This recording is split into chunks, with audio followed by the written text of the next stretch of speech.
Hi, this is Jan Hamilton. I am the manager of the reference laboratory at the Red Cross in Detroit, Michigan, and this is the Blood Bank Guy Essentials Podcast.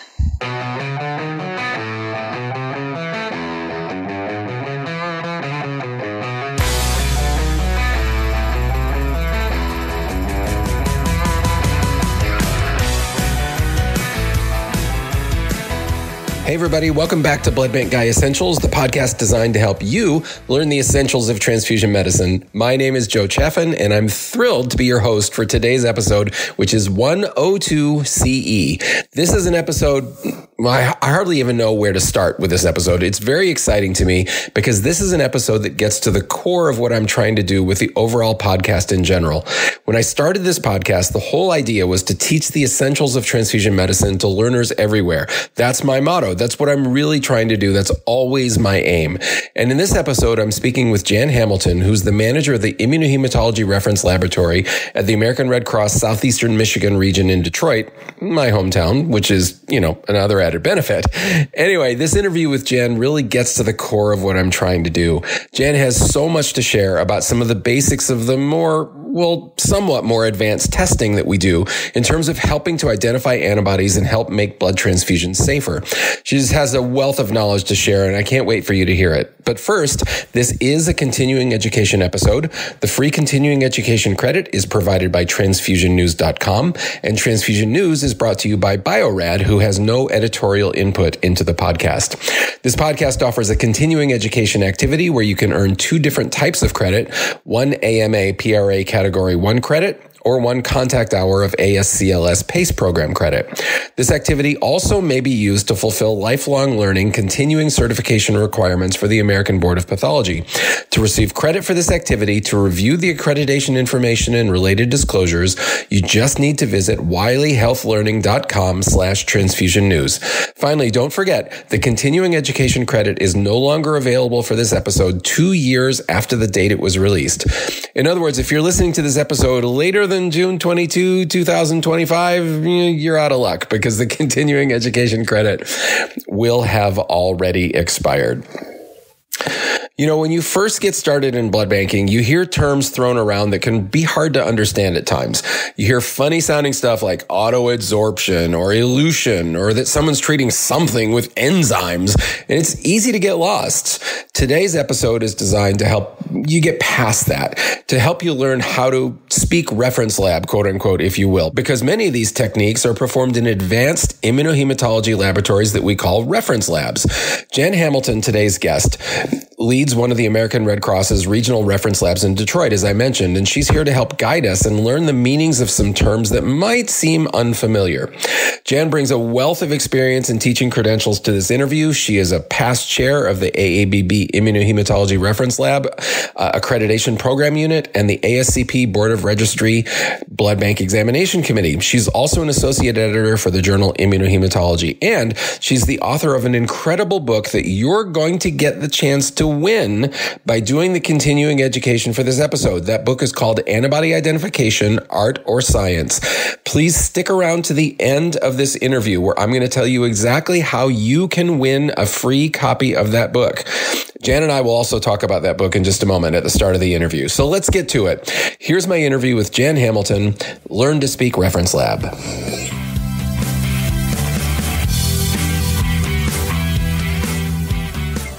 Hey, Jan, welcome to the Blood Bank Guy Essentials podcast. Hey, Joe, thanks for asking me. I'm so excited to do this with you. It's only been, forever and a day since we first talked about this, so I'm super glad that we are finally able to connect. And I'm actually going to start by maybe embarrassing you slightly, but I'm going to do something that I actually don't normally do, and I'm surprising you with this. You're not aware that this is coming. I'm going to do something I don't normally do in this podcast, and that's plug something. And there's a really important reason for that. If you guys that are listening could look at the video, you would see that I'm holding up what I consider to be one of the greatest tools for learning about antibody identification that I've ever seen. It's a spiral-bound book from AABB that Jan, my wonderful guest today, along with friend of the podcast, Sue Johnson and Sally Rudman, put together called Antibody Identification, Art or Science, a Case Study Approach. And I got to tell you guys, as someone that's put out videos on the internet for years and including one that's been watched by a lot of people on basics of how to do antibody ID. I will tell you right now, this book is magical. It is tremendous. It takes you through from start to finish how to evaluate antibody ID panels. If you're working with antibody ID is something that you as a learner don't feel super strong with, again, I don't normally plug books, and this is not meant to be a commercial, Jan, but I got to tell you, you guys did a wonderful, wonderful job on this book.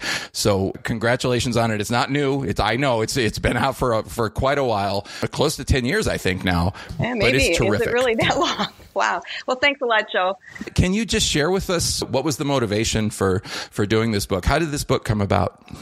Well, the motivation was really exactly what you said you found the use, is to just break things down. And the title is Art or Science. Well, we learn the science. We learn how to do the tests. We learn how to do a panel. We learn those mechanics. But so the art part is just being able to put all the pieces together and to know what's next. And the three of us strongly felt that we could teach a little bit of that by very, very systematic working through problems. And they increase in difficulty as you would go through the book. And just thought that there was a lot that we could put down and make it in a way that a learner and all levels of learners and all types of learners could really hopefully learn something. I mean, obviously learn something from it, but get a sense that this is not just all hocus pocus that somebody that has done it for 20 years can do and nobody else can.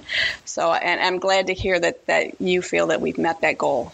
Well, I will tell you that I use it and the techniques that are talked about in it with my residents, with my learners in the lab science program at the hospital where I work and the program where I work all the time. It is that good. So again, wonderful, wonderful work. And just so everybody knows, I make not one single penny if everybody goes out and buys this book. So Jan might make some pennies. I don't know. I don't know what Jan's contract is, but the point is, this is a great, great book. Antibody Identification, Art or Science, a Case Study Approach.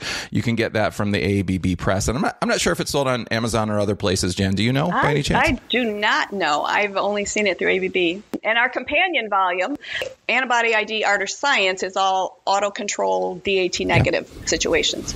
Companion volume on the DAT workups is all different reasons why you might have a positive DAT. So that one is excellent too. Both are wonderful, wonderful teaching tools. So now that I've embarrassed you a little bit and helped to plug something that you didn't know I was going to plug, there is there is a reason that we're here today, aside from just talking about this tremendous book, and that is, Jan, I wanted to chat with you because as I saw certainly in this book, and as I've heard talks that you've given over the years and seen some of the materials that you've put out there, it became clear to me that you are someone that I could really connect with in terms of helping people that are just getting going, people that are learning, and even some people that are perhaps a little bit more advanced in blood banking and transfusion medicine to understand some of the tools that we use primarily in reference labs, but also to an extent in some hospital transfusion services to kind of help us work through some of these problems and some of the challenges that come up when we're doing serologic workups for patients. I wanted to get into some of those details with you, but before I did, there's something I think that I wanted to clear up with you, and I don't know if we can clear it up, but it's definitely something that I get asked about a lot. I got asked a lot about it when I was a medical director for a reference lab, and I still get asked about it a lot through the Blood Bank Guy website. And let me just summarize one of the emails that I got recently that just kind of talks about that scenario. This is someone who wrote, I won't tell you what their name is, but this is someone who wrote, I used to work in a hospital that used solid phase to do our antibody screens and antibody identification. I've recently moved to a hospital that does gel, and what I'm seeing is that, I'm going to paraphrase here because I don't want to give specific details of the facility. What I'm seeing is that we're missing antibodies, and I'm concerned that patients are not being taken care of appropriately. Again, paraphrasing the email. I get things like that all the time, Jan, both directions, from people that go from places that are using solid phase to using column agglutination or gel testing, and vice versa. Every now and then from places that still use tube testing to do their antibody screens. I don't get that many of those anymore. But what I wanted to throw out to you and open the floor to you to discuss is, how do you respond to scenarios like that? What does the data show, and what's your opinion and your experience on answering that question about what's best? Boy, that's certainly a really tough one. And yes, we get it. And we get in our reference lab samples sent in or work sent in because of these reactions in gel or the reactions in solid phase, and then we're tube users. So we may not see anything, and I can certainly understand the frustration and the exasperation of some people that are working this way. First of all, I think the main thing that I want to emphasize, and everybody kind of knows, is that no method is going to pick up every single antibody. Whether we understand why some things reacted better in one system than another, but as long as, and we have to preface it by, the test is being properly performed, the people that are looking at the results know how to interpret the results and, know how to look at various panel reactions and make something out of them. But not every method is going to pick up every antibody. But certainly like you say, they're both gel and solid phase, both well-established methods for clinically significant alloantibody detection. So it's very difficult to be able to sort out when somebody thinks they're missing an antibody and not. I really question. There's not massive antibodies being missed, or these methods wouldn't be allowed to be out there. People wouldn't use them, and so it is really a challenge. What sometimes I have more frustration with is with some of the unwanted positives. Now, when you're saying you're missing antibodies, you're talking about you're missing wanted positives. I think that there is much more likelihood with these methods that are so sensitive. They're very, very sensitive. They're more sensitive than tube in many instances. You're getting unwanted positives. What could that mean? Both of those methods are more sensitive to warm autoantibodies. Gel methods you can pick up cold autos in there. You can because of the way that the cold auto causes the red cells to be agglutinated in that incubation chamber, in their reservoir, and then those agglutinates don't go through the gel easily, and it looks like you've got positives in there.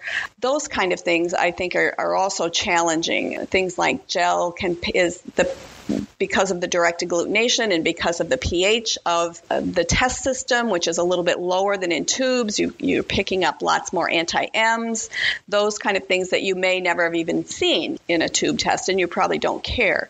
Solid phase picks up warm autos incredibly well as kind of, I'm not going to say the word junk, so you didn't hear it, but I heard nothing. But things that really you can't make into anything that ever turns into something clinically significant.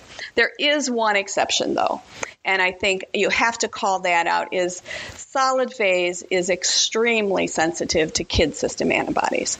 And that is one place where you might say this method may pick up antibodies that may not easily be seen in a gel method or a tube method. And we have seen some, like I said, we're PEG tube users, but I will look at a solid phase panel that might have been submitted with a case to the reference lab and scrutinize that panel to make sure I don't see any hint of a kid system antibody, particularly JKA. And I've seen some where we couldn't find it, but their work, I could kind of feel it being in there. Yeah. And we may have recommended to transfuse JKA or JKB negative units. For those that are just kind of getting going in our specialty, Jan, why are kid antibodies so important? Why? So what? Kid antibodies, big deal. Why do we care?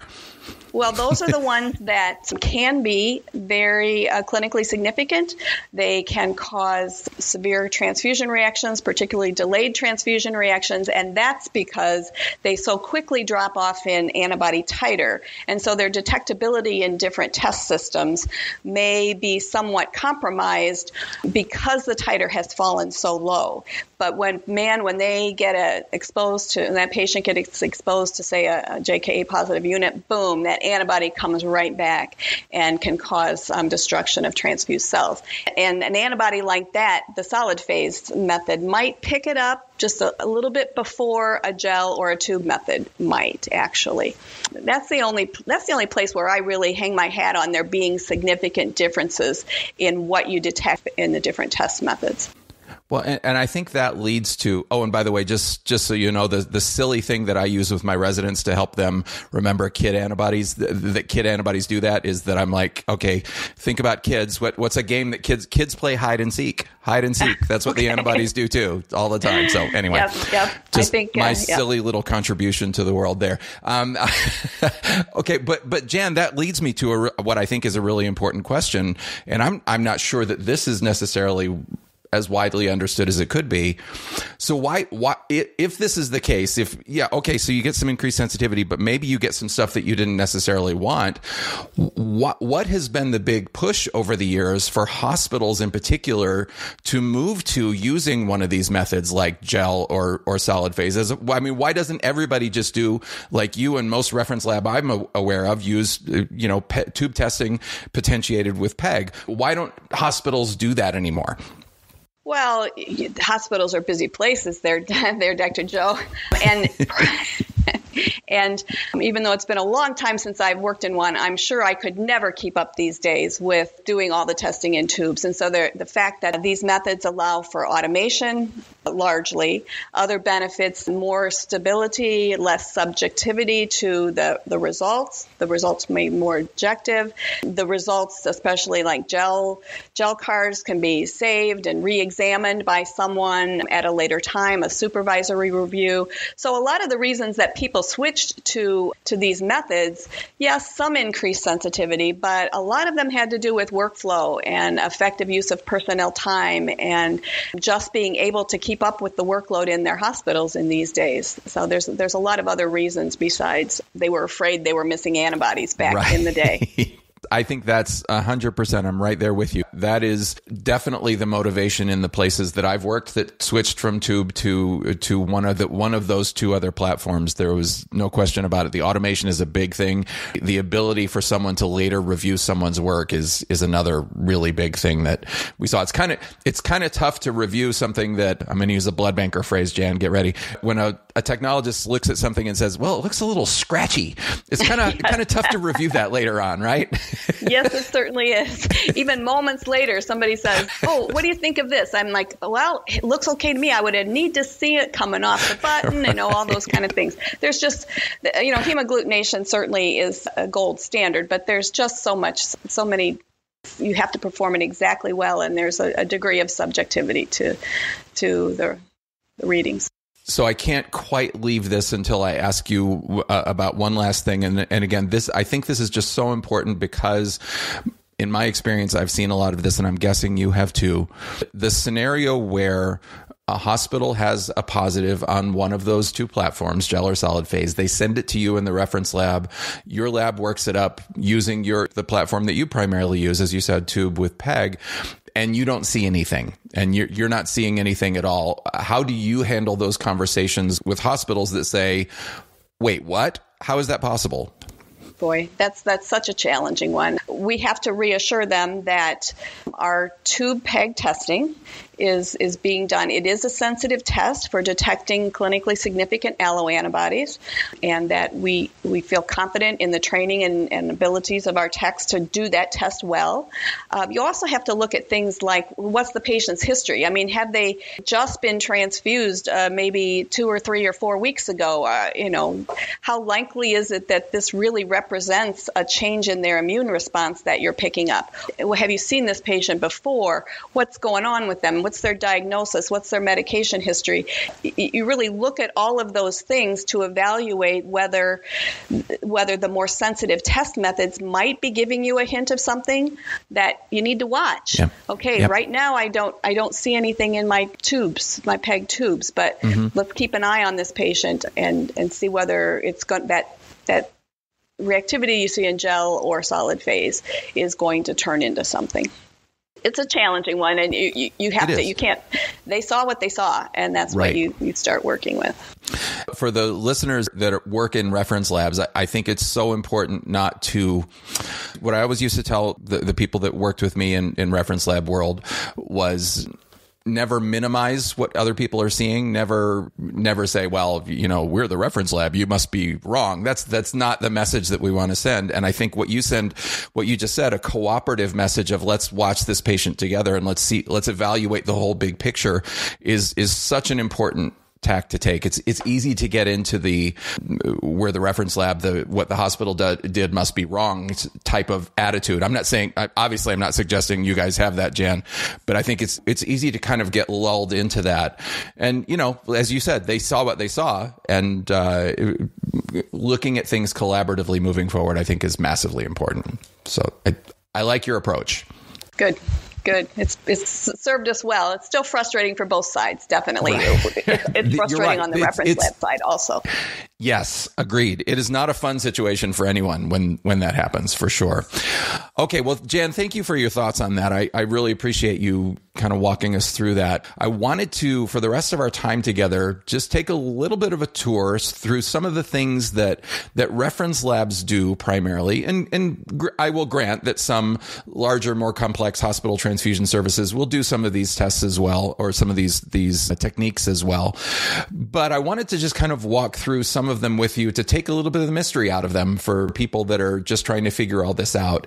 And I wanted to start with one technique that's it's fairly common, I guess, but it's really very widely misunderstood, I think, among people that are trying to figure out how we do our testing. And that's the use of enzymes, how enzymes fit into the big picture of antibody workups. If you could, why don't you just start with just giving us an overall big picture of enzymes? What are we doing that for? What are we mixing with what? What are we testing the plasma with enzymes? Are we testing the red cells with enzymes?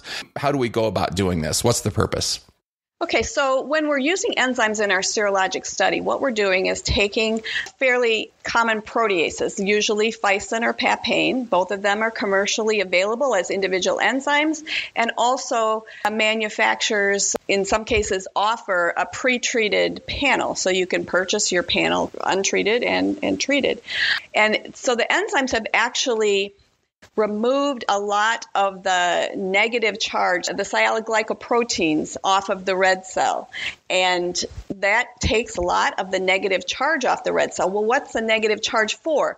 The negative charges kind of keep the red cells apart from each other. Right. So when we have something that, shaves off these structures that are carrying much of the negative charge, then it allows the red cells to get closer together. And this can help in cases where then the antibodies that can then bind onto the red cells more easily. In some cases, it allows them to cross-link, and so you can get some antibodies showing up a little bit stronger because the antibody and antigen reaction can take place. The red cells aren't being held apart by the negative charges.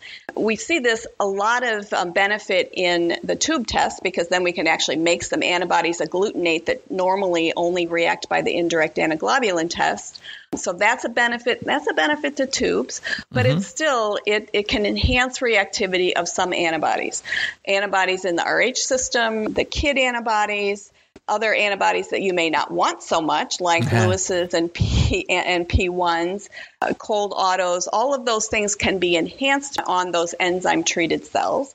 You recognize some you want and some you don't want. So we can use that to enhance antibody reactivity. The other thing that enzymes, Physin and papain, can be used for is to destroy antigens. So there are some antigens that if the antigen is on a structure that is cleaved off by the enzyme treatment, then that antigen is going to go away. So you can use that to help look at an unknown plasma, and if you have reactivity with an untreated cell and then you test the same cell enzyme treated and the reactivity goes away, you might think of an antibody in the Duffy system or an MN big S antibody, sometimes little s. Those kind of antibodies might be present in your plasma. So we're treating the red cell, testing the plasma versus comparing an untreated cell and an enzyme-treated cell. Have you enhanced reactivity? Have you decreased reactivity? And those can give you clues as to what kind of antibodies might be present in your sample. Some cautions are that enzymes, Ficin and papain mostly, can greatly increase warm autoantibodies also. So you may be getting an increase of that reactivity. It can enhance cold autos. It's very important to perform autologous controls, Ficin-treated autologous controls, if you're going to use this technique, because you want to make sure that any increase in reactivity is related to an alloantibody, and that it's not just increasing the reactivity of an autoantibody also. So there's some cautions and some tricks you have to keep in mind, but they can be very helpful in either enhancing an Rh antibody in particular, probably most common in routine work. And I agree. I think it's maybe an underutilized technique, especially when you can purchase cells that are already pre-treated. Right.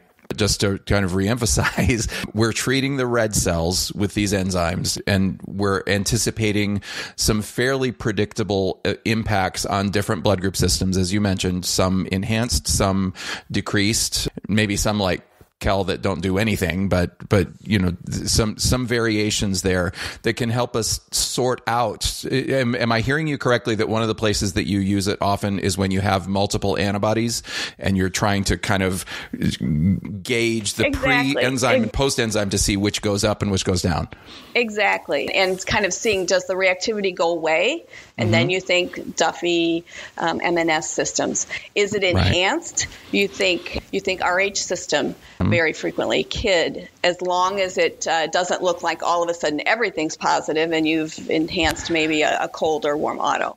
Right. And that's what you were saying, the reason that you want to look at the autologous control that's enzyme treated, because that will, my assumption is, I'm making sure I'm summarizing you correctly, that if all of a sudden everything is, you're not seeing a whole lot of positives, all of a sudden everything lights up, and the autologous control also lights up, that's probably enhancing a warm auto.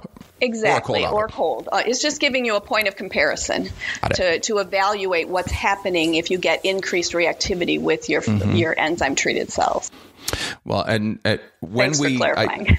I'm hopeful that I'll get a chance to talk to you again about and dive into some more antibody ID techniques at another time, Jan. But it's my belief that especially when people are learning antibody ID, that the auto control is one of the most forgotten things, that people just forget to look at it when they're, especially on exams, and they just don't look at it and evaluate it.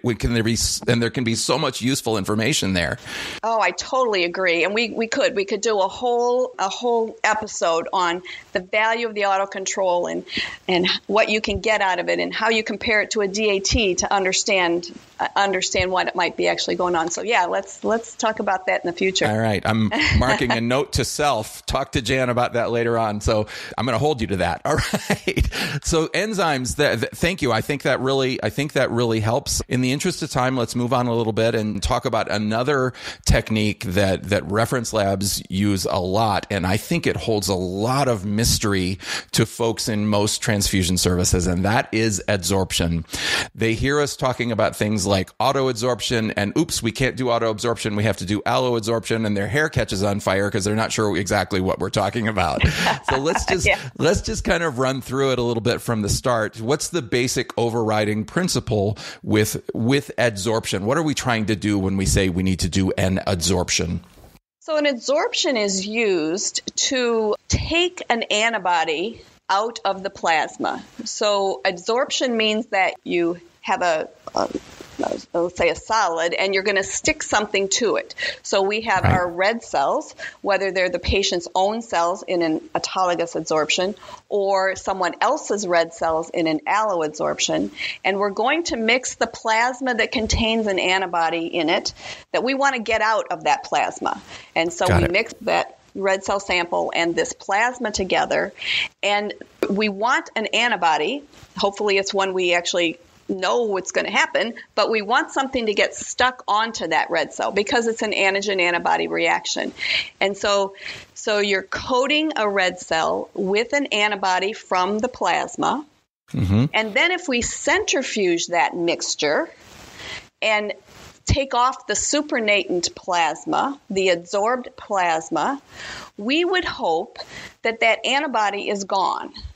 It's a technique we use to take something out of the plasma by sticking an antibody out of the plasma by sticking it onto the red cell, and then soaking it up with like a sponge, soaking it up. Let's not go soaking, because that's absorption. I'm glad you said that. When you do a sponge kind of thing, the antibody's not going into the red cell like water would go into a sponge. That's absorption. Adsorption is when you put something on the outside of a surface. Perfect. So we're taking the surface of our red cell, putting our antibody from our plasma, coating the surface of that red cell with that antibody, and then it's a way to separate antibodies out of a mixture, take antibody out. We most frequently use the technique to remove autoantibody, warm autoantibody, could be cold, but frequently warm, from a patient's plasma. So then we can look like underneath that warm autoantibody, once we've gotten rid of it, and see if there's any alloantibodies that might be present that would affect what kind of red cells need to be transfused to the patient. And for the learners, why do autoantibodies need to be removed to kind of see what's underneath? Why do autoantibodies confuse the picture? Well, autoantibodies are reacting with antigenic components that are basic to virtually all red cells. And so that's the picture you get when the serologic picture you get is that all of your cells, or virtually all of your cells in your routine panel or antibody screen and then a panel, will be positive, because that autoantibody is reacting to a target antigen that every red cell carries, including the patient's own. And so you can't see the reactivity that it might be due to an alloantibody that's there at the same time, especially with very strong autoantibodies. And so you have to do something to remove that reactivity. You want to take away some of those layers of reactivity that the autoantibody might be causing, remove it from your plasma, and then test that plasma again to look for an anti-big E or little c or whatever might also be there. But you just can't see it because the warm autos, you can't see the reactivity caused by the anti-little c, let's say, because the reactivity caused by the autoantibody is just covering it up. Yeah. That makes total sense. And I think that, again, not just for learners, but really just to reemphasize that for everybody is so important, because obviously we see autoantibodies and they, as you put it, they obscure things behind it. But the stuff behind it can be, in terms of the clinical importance to the patient, far more important than transfusing someone with a warm autoantibody in most cases, right? It's somebody with a warm auto and an anti-little c or an anti-big K or something in the background. That background thing is going to be way more important to them clinically, usually, than the autoantibody. Certainly, that's going to affect the type of cells that you select for transfusion. You still need antigen negative units, even though the autoantibody might make them incompatible, because you're definitely going to have those units cleared in a way, and the clinicians still have to deal with the autoantibody present in the patient and what else might be going on there. But we want to prevent destruction of any transfused red cells by alloantibodies. And I wasn't meaning to imply that warm autos are unimportant clinically. Obviously, they are important clinically, and in patients that have warm autoimmune hemolytic anemia, that's obviously an important clinical thing. But for us, in terms of choosing the red cells, I guess is what I was going for. That's massively important. Okay, so somebody hears we have let's just say we're working in a hospital transfusion service. We identify what looks to be a warm autoantibody. All the cells are positive. We have a pan-agglutinin with a positive autocontrol. Send it off to the reference lab.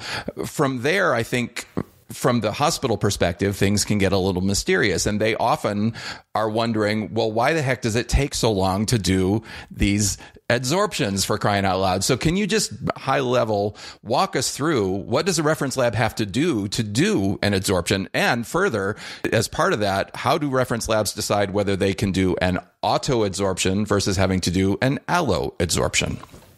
Well, that's the first question the reference lab will always have to address. And that's why your reference lab may be so demanding to kind of like say, are you sure? Check the transfusion history. Because if there are circulating donor cells in that patient sample from transfusions that have happened in the last 3 or 4 months, those donor cells have antigens on them also. Yes. Let's say if you have circulating big E positive cells.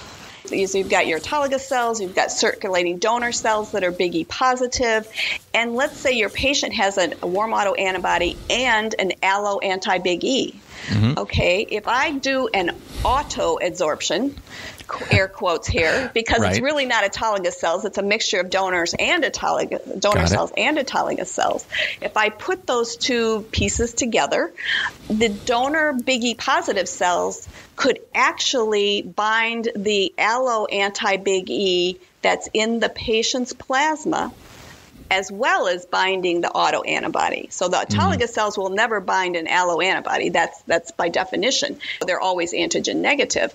But circulating antigen positive donor cells might bind alloantibody, and you would never know it's there. So that's one reason why in a patient that's been transfused, we can't use the patient's blood sample to adsorb out the autoantibody. If the patient has not been transfused, we can use that cell, that autologous patient sample. However, those cells are coated with antibody because it's an autoantibody. They got a positive DAT. So part of the process is to treat the cells with frequently a reagent called WARM. It's a mixture of enzymes and DTT, and that will strip off the autoantibody from the patient's red cells and give more antigen sites available for us to do this adsorption technique and put that antibody back on the patient's cells in vitro, so that when we perform our separation, centrifugation, that the autoantibody can be gone. Now, it sounds like it's a one-time, one-and-done thing, but frequently you have to do this. You take an aliquot of patient cells, put the plasma on them, incubate them together, centrifuge them. The autoantibody, some might be gone, but maybe not all of it. So you have to take another aliquot of patient sample, do it again, incubate it again for another half an hour or so. So there's lots of centrifugation, there's lots of incubation, and then there's the testing that has to come along. So certainly a warm autoantibody workup, even when you're doing an autoadsorption, can take well into the 6 or 8 hour time frame, potentially, depending upon how strong the warm auto is, how many cycles of adsorption you have to do to remove it. So that's not just a 5-minute process for sure, right? It definitely isn't. Yeah. One thing I just want to make sure that the audience is clear on, when you say recently transfused, is there a cutoff for that? How recent the transfusion had to have been? We usually use 3 months. Some places I know go 4 months based on the length you would expect a donor cell to circulate in the patient's circulation. But those donor cells aren't always the freshest. You've got makes sense. A variety of spread of age of cells. And so we usually use 3 months as a cutoff. If you are in a situation where you have a patient who has been recently transfused within that 3-month time frame, and you have to do alloadsorptions as opposed to autoadsorptions, are there any, again, just for interest of time, we probably don't have time for a ton of detail on this. I know there's a lot of pitfalls in doing alloadsorptions, and I know reference lab techs, when they find out they have to do an alloadsorption, go, so what are I guess the big things that you worry about when you're having to do an alloadsorption opposed to autoadsorption? Oh boy. Well, one of the things, and let's clarify for the listeners, that alloadsorptions are using somebody else's red cells. And so they carry not only the target antigen for the autoantibody, but they, like the one that's common to everybody's red cells, they also carry all of those antigens. They've got a red cell phenotype. They may be big C positive and JKA positive, K negative. So in addition to adsorbing out an autoantibody, those cells can actually adsorb out alloantibodies that the patient may have. Yep. So you really can't use just one cell, one adsorbing cell, because you might be, you have got to know what that donor cell, that alloadsorbing cell phenotype is, so you can anticipate what alloantibodies might be removed. And so then we have to adsorb with a second example of an allogeneic red cell from a donor that would leave that alloantibody. It's very difficult to explain in just words and my hands that nobody can see. But you have to consider that each of those adsorbing cells will remove autoantibodies autoantibody, but also has the potential to remove alloantibody. So we actually will do like 3 separate adsorptions, 3 separate adsorbing cells, which is an adsorption sequence in itself, and then have to test each of those alloadsorbed plasmas.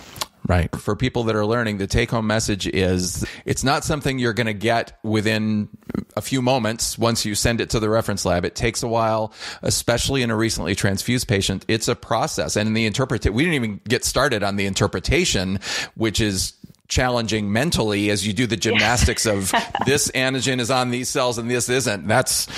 My hair goes on fire when I start doing that. I will tell you that doing alloadsorptions and for a number of purposes, we usually use alloadsorptions for removal of warm autoantibody, but they can be used in many different ways.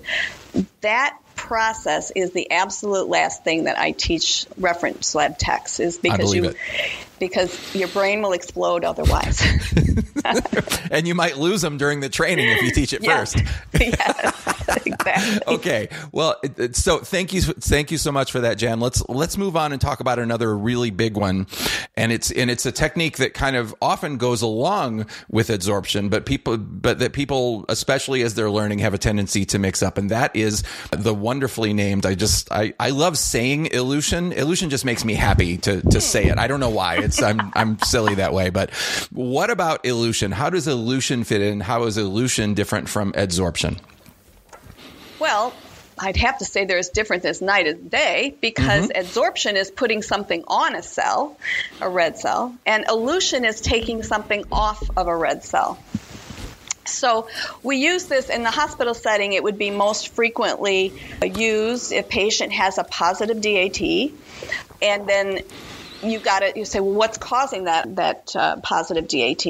You would look at then the monospecific antiglobulin reagents to tell whether it's complement coating the cells or IgG antibody coating the cells. And then if there's IgG antibody on those cells, you would proceed then to wonder, okay, let's take it off the red cells and see what it is. So that's exactly what an elution procedure does. It removes the antibody off the red cell, then allows you to take that eluate, is the sample that you're testing, to see what reactivity might you see in that antibody or in that eluate. And where did it come from? It came off of the red cells in that blood sample you're testing. Yes. So if you have an autoantibody, if your positive DAT is being caused by an autoantibody, you would expect to see all of the cells in your when tested with your eluate to be reactive, because again, that autoantibody is directed at an antigen that is present on virtually all normal red cells. If you, on the other hand, if your patient might be having some kind of a transfusion reaction, maybe that antibody that's causing the positive DAT is only coming off of the circulating donor cells. Nice. Patient's cells are Big E positive. The patient's cells are Big E negative. They've made an allo anti-Big E. Circulating Big E positive donor cells are present. And so when you make this eluate off of this sample, then you might detect the anti-Big E coming off of the donor cells. That is frequently then used to help substantiate a diagnosis of a transfusion reaction. And that being the reason why the DAT is positive, the patient may be clearing red cells. So that technique is used to see what's coating red cells. Yeah. It's important also just to I didn't want to infer that we only do eluates in the presence of a positive DAT due to IgG, because sometimes in a very, very recently transfused patient, if you have an antibody, again, those KID antibodies that we talk about most frequently, you might only be detectable on the red cells because of the complement that they bind. KIDs are great complement binding antibodies. Nice. And so maybe there's not quite enough IgG anti-JKA to make the DAT with anti-IgG positive, but all you're seeing is the complement that this antibody binds. So then in a real recently transfused patient, complement only is a reason to do an eluate. If you don't say, I don't need to do an eluate because there's no IgG there. Right. You still want to do that eluate. And on occasion, It's not going to happen all the time. But on occasion, you might pick up an antibody like a KID antibody that is only coating the red cells, and you can't really quite see that antibody even in the plasma yet. Wow. So I don't know. I mean, I just wanted to clear up. I said if it's IgG, we're going to do an eluate. That's most of the time. But there are certain clinical situations where you want to do an eluate even when you only see complement on the cells. So would you say, Jan, would you categorize an eluate as concentrating an antibody? Yes, because of the way that you're taking it off of a very limited red cell sample. I mean, I don't really understand the mechanics of exactly why it all is considered a concentration technique. But yes, an eluate can concentrate the antibody, and you may see very weakly few antibodies coating the red cell surface. You can detect them better in an eluate because of its ability to concentrate antibodies. Makes sense. And I guess what we're partly talking about is the DAT reagents, the anti-IgG in a DAT reagent has a threshold of detectability, right? And I forget what the number is, but a certain number of antibodies coating the red cells. Below that, it's not going to be positive, but getting that into the tube, maybe you can see it that way is what you're saying, Exactly. Yeah. I think it's maybe 500-ish or less molecules of IgG on the red cell before you can see it. Depending, again, on what technique you're using for doing that DAT. Okay. One other thing I wanted to hit before we move on to our last topic that we're going to hit together is the kind of weird scenario, and again, go into as much or a little detail as you feel like talking about this, if you feel like talking about it at all.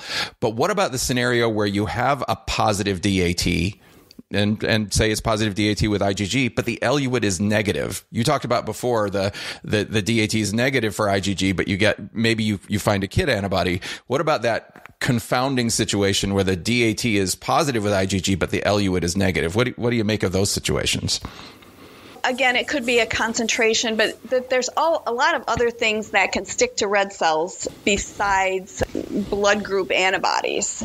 So albumin, you could actually have IgM and IgA sticking to red cells that depending upon the formulation of your anti-IgG reagent, you might pick up a little bit of weak reactivity if it's not heavy chain specific.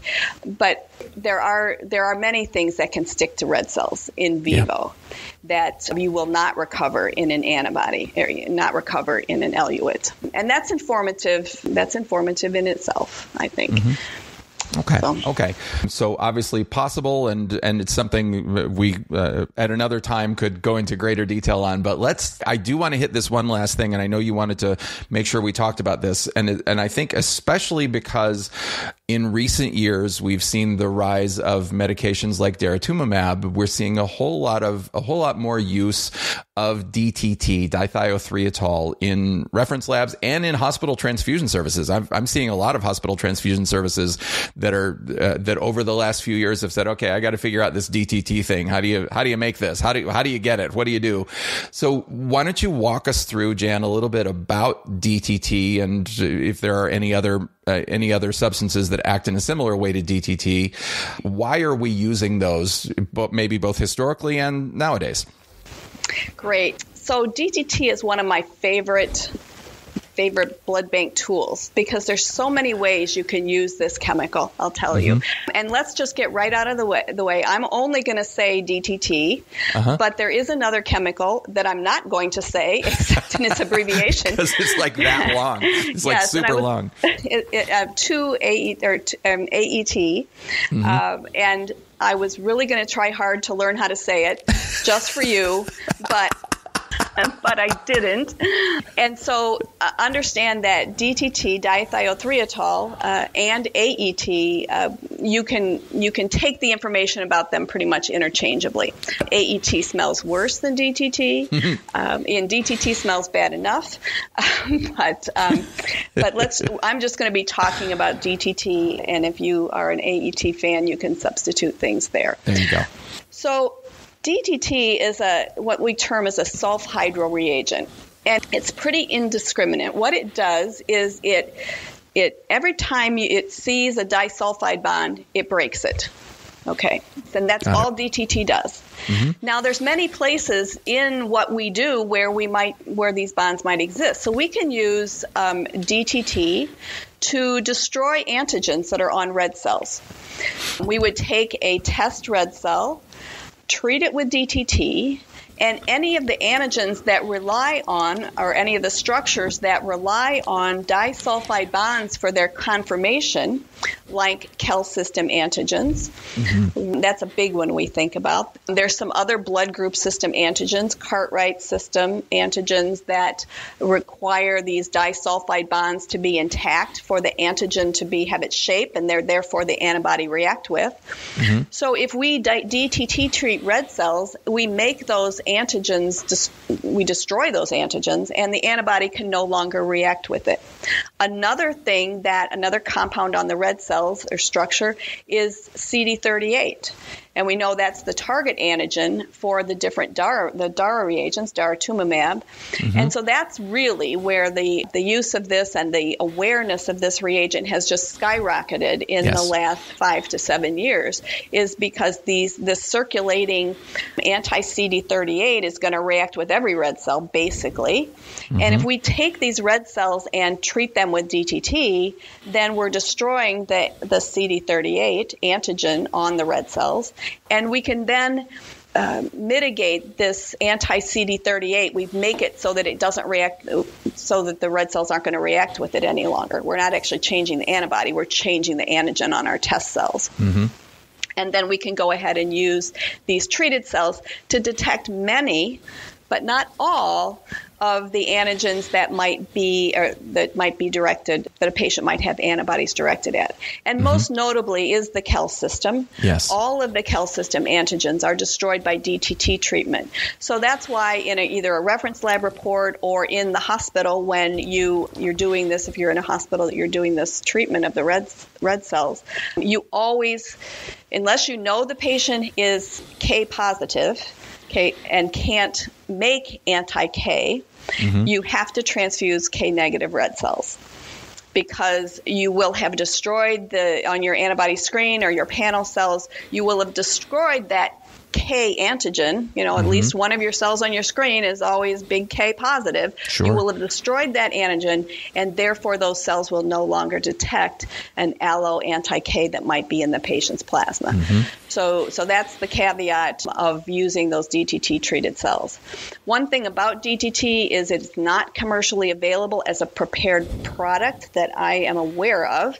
You have to buy the powder and make up the solution yourselves. It's very, very easy, dissolves real quickly. We make a 0.2 molar solution and then use that to treat the patient's red cells. So that's one common use. Aside from the patients who are receiving daratumumab therapy, it's a great tool in antibody identification. If you have an antibody that you don't know where the specificity is going, and we use it most frequently in those antibodies that appear to be directed at an antigen of high prevalence. So it's reacting with all the cells you test, except the patient's own cells. Okay, where do I start? There's lots of antigens on those cells. I'll take some test cells, or a reference lab tech will take the test cells, treat them with DTT, and see if the reactivity goes away. A lot of times it doesn't, but if it does, man, you know that you've made your path a lot easier. Because it may be in the KEL system. It may be an anti-Cartwright. It may be a Lutheran system antibody. It may be a Dombrock system antibody.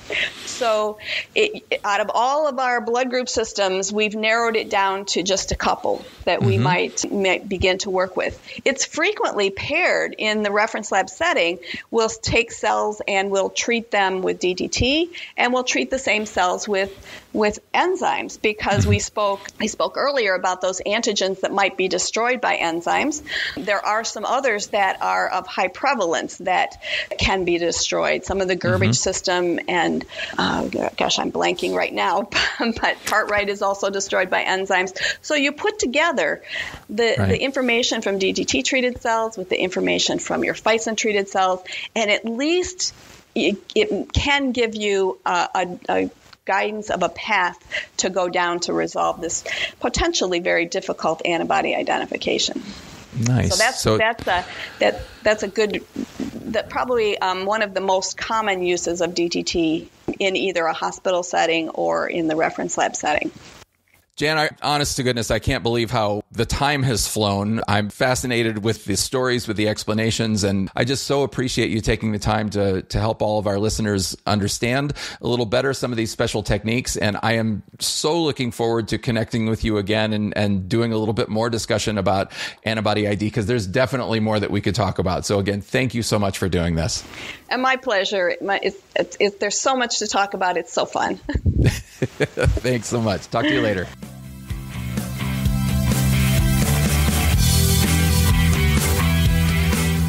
Hi, everybody. It's Joe. Thanks for sticking around for just a minute. And I'm really glad that you did, because as I mentioned at the top of the podcast, I want to give you the opportunity to win a free copy of the book that I mentioned at the top of the interview.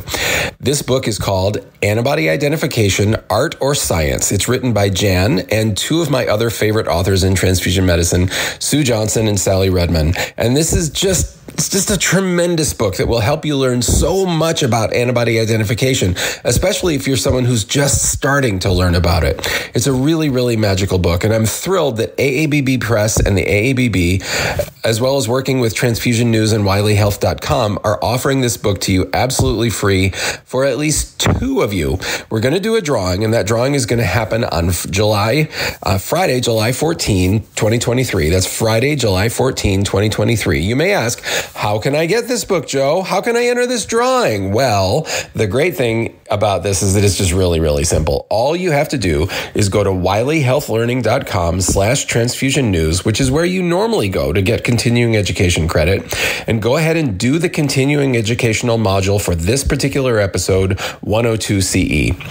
Now, I know that some of you are saying, oh, wait a minute, Joe, I'm still a student. I'm still a resident. I'm not someone who needs continuing education yet, so I never do the CE. Well, this time, do it. Go ahead and go there. The registration is free. It doesn't cost you anything. You can just go ahead and go through as if you were needing the CE. And if you complete the module, whether you use the CE or not, you're automatically entered into the drawing. Again, thank you so much to the AABB for allowing us to give away 2 copies of this truly amazing little book. Again, you can also go to bbguy.org/102 and take a look at Jan's bio there and some of the resources that I've placed on the show page. Also, I always appreciate those of you that go to Apple Podcasts, regardless of where you listen to this particular episode, but the rating system on Apple Podcasts is the one that people use the most. So if you go to Apple Podcasts, please give this podcast a rating and a review. I see every one of those, and I learn from the things that you guys tell me. So thank you so very much for all those of you that have done this already. If you haven't done so for a while, go ahead and do it again. It would really be helpful to me if you wouldn't mind. I have a lot more fun episodes to release in the near future, including one that was supposed to be released prior to this one, but just had some technical difficulties. That one's called So You Want to Be a Blood Banker, and I think that's going to be really helpful for those of you that are interested in blood banking on the laboratory side, potentially as a career.